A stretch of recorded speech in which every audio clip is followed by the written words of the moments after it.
I want to be the best husband that I can be. I want to be the best friend that I can be, the best son. I want to be the best parent that I can be. I want to be the best in every single role because I want people to like me. I want to be a nice person. And I know that you have elements of that as well, that there are times where you just want to do things and you want people to respond to that, to make you feel good, because when you feel that you've made them feel good, it makes you feel good. And so we spend a lot of our time wanting to please people. Now, that's not a bad thing. So we are instructed, in fact, it's sort of part of our Christian walk, is to love others and to care for others. And sometimes it's easy to get those confused where we start pleasing others, but it comes at a cost. And so what we want to do as Faith Story is we want to go to those areas. And these are difficult areas. These are deep areas. So we're not going to be able to cover the full depth of this. We're going to scratch the surface in a message like this, where these are so subtle. The tension between pleasing people and showing genuine love.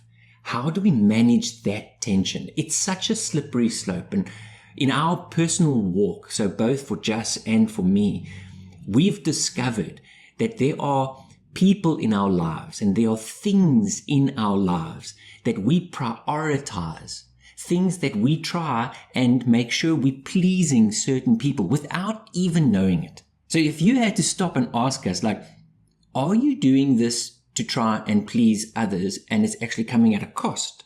Well, we wouldn't be able to answer clearly a year ago, 2-3 years ago. But as things unravel and the journey goes, well, then you start seeing, oh, maybe I was trying to please certain people. Maybe I was trying to please certain things instead of doing really what God has called me to do and to please God in what He wants. So there's a cost that comes, and that's what we want to look at. So when we think about pleasing people and loving them, you don't want to please people at the expense of what really matters. So things like healthy relationships. You could please people, and that could be temporary, it could be shallow, but the cost is long-term health, where there's ultimately resentment or one party's taking advantage of another. Well, then pleasing's not good. What about in other relationships like parenting? So healthy parenting, you can please your child. Like, that's easy. Just give them what they want whenever they want it. But is that healthy? Well, no, because parenting needs boundaries. And those boundaries are sometimes unpleasant, especially to the child, but it's very necessary. So how do we balance this? How do we balance the subtlety between pleasing people and rather actually doing what God wants us to do? So Paul the Apostle, in writing to the Galatians, he's explaining to them about the stance that he's going to take, because he's ultimately going to say some things in the letter that he writes to them that are going to be difficult. They're going to be things that are not necessarily going to please them. And so he sort of sets it up in Galatians 1 verse 10, and he says, "For do I now persuade men or God? Or do I seek to please men? For if I still pleased men, I would not be a bondservant of Christ." And if you look at Paul the Apostle's life, well, he spent the majority of the first part of his professional career pleasing men, doing what the religious people wanted him to do, which was ultimately the exact opposite of what God wanted him to do. And he had to get to that point of saying, well, now I'm going to have to choose. Am I going to do what everybody else wants me to do that I have been doing? Or am I going to obey God's will and please Him? So when people pleasing becomes the priority in our lives, when we are willing to do that at any expense, to make sure that other people like us and that we just keep things smooth and easy and there's no conflict, there's never any pushback. It's, I'll do whatever I need to do.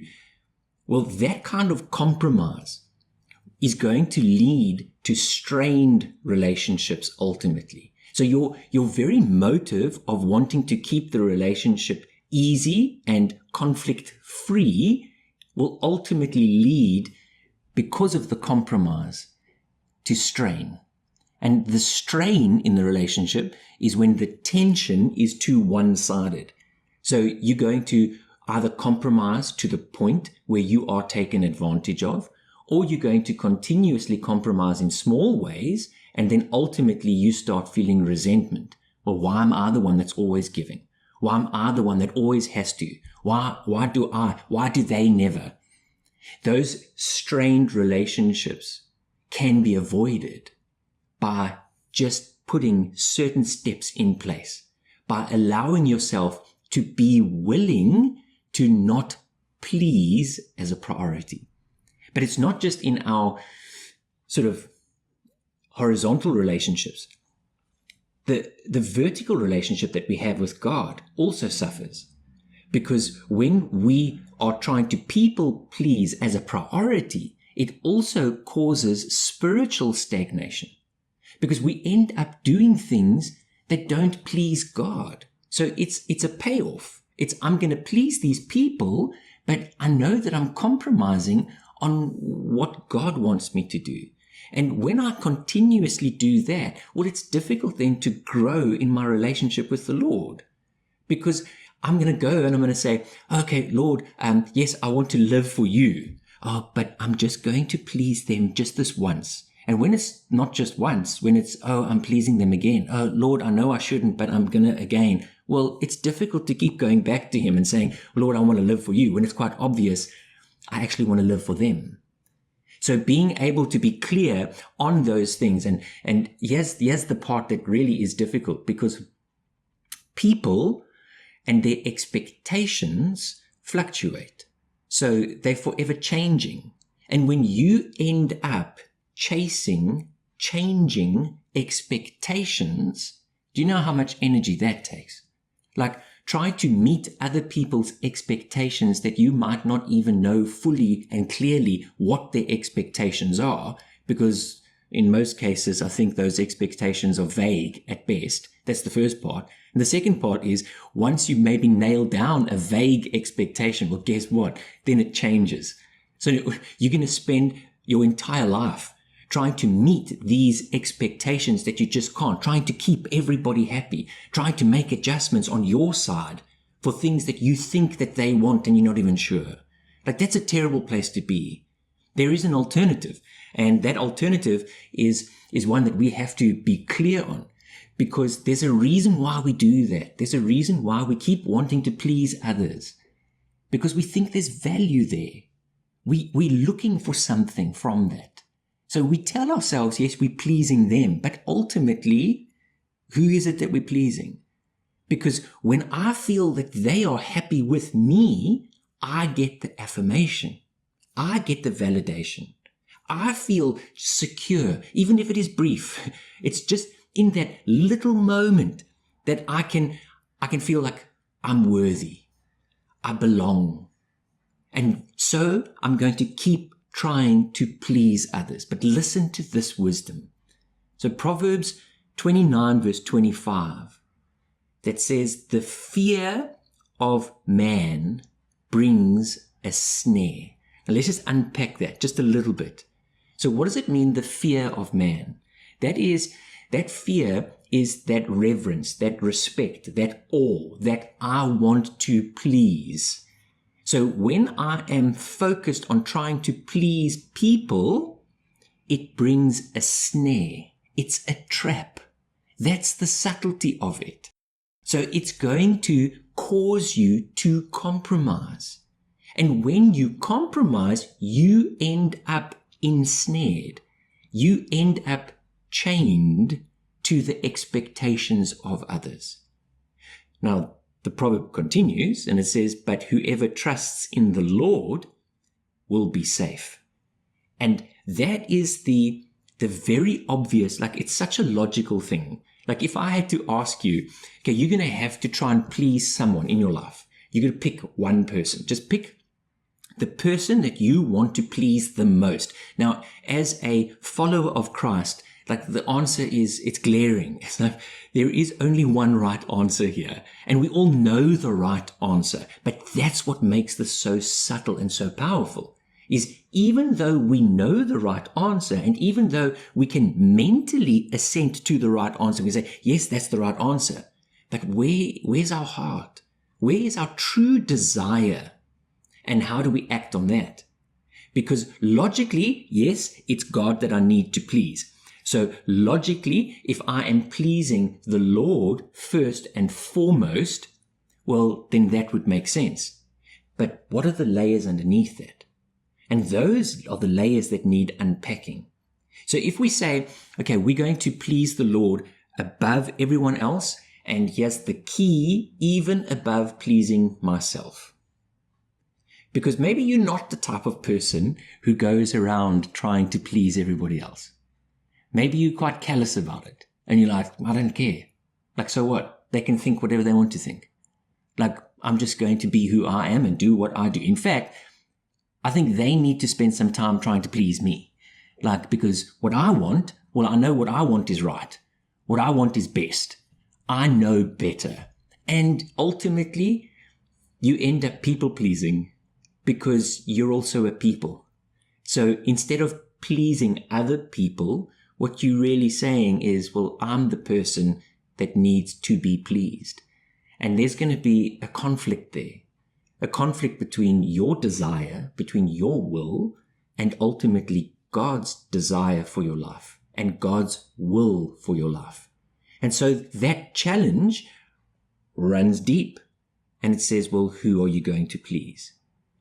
If I choose to please God, what that brings is a deep-seated conviction. Because he is the greatest person that I could possibly please, and because I know that he is the right person to please, it allows me to be firm in difficult and potentially compromising situations. So when I'm in a situation and I feel, well, I don't want to say this because it's going to create conflict, so I'll rather just keep quiet to avoid the conflict, and then people will still like me. I'm not going to make this decision because I know that it is not what the other person wants. And I know that they are going to push back on it. So then I'd rather just take a step back. I'd rather just do what they're asking me to do, even though I know it's not right. Now, all of those situations are real, and you're going to find that there are times when you are in a situation like that. But here's the point. When you've taken it to the highest level and you say, okay, but hang on, I'm wanting to please God as the priority, as the most important in my life. And I know what he wants. And all I'm interested in is that he's happy with me. And if he's happy with me, then I'm okay. That level of conviction makes all of those other potentially compromising situations that used to be difficult a whole lot easier. Because when you are that clear on pleasing God, well, then it's easy. It's easy to say, but it's okay if you're not happy with me, because I know that what I'm doing is what God desires for me, and that he is going to be pleased. So instead of asking the question, what will they think? What will they say? What will they feel? Well, no, my first question that I ask is, well, what does God say? What does God think about this? What does God feel about this situation? And when that's my primary filter, well, then the rest is a whole lot easier. And that's why the book of Proverbs starts right in the very first chapter by saying that the fear of the Lord is the beginning of wisdom.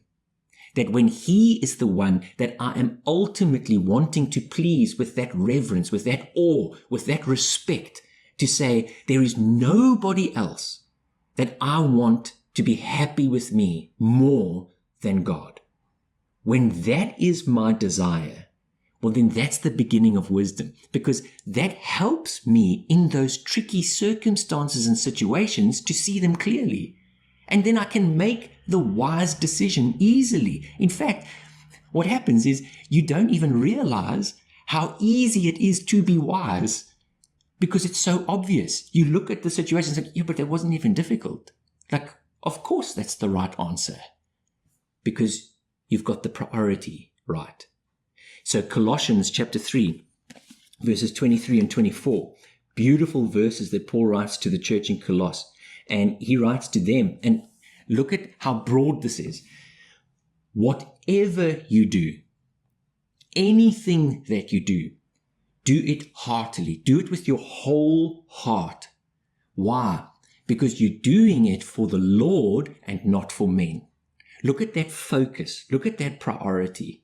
And he's saying, when you are doing your work, when you are being a spouse, when you're being a parent, when you're being a friend, when you are in any situation, no matter what it is that you are doing, do it with your whole heart because you can. Why? Because you know who you're doing it for. That you're not actually doing it for the person who's standing in front of you. You're not doing it for the person that might give you applause or affirmation or validation. That's not what you're looking for. You're doing it because you know that the Lord is going to be pleased with you. When that becomes your motive, it makes your situations a whole lot easier, knowing that from the Lord you will receive the reward of the inheritance, for you serve the Lord Christ. Now, how do we get to that point? So how can we get to the point where I can be sure that my motive is to serve the Lord? So this is going to take personal time. There's no way around this. I can't tell you. Nobody else can tell you what the actual desire of your heart is. Only your spirit can do that. So you need to then spend some time to be very intentional about this. Take some time, sit down and say, well, what is it that I really want? If somebody came to you and asked, what is your greatest desire? And now you can't give the right answer. You can't give the glib answer.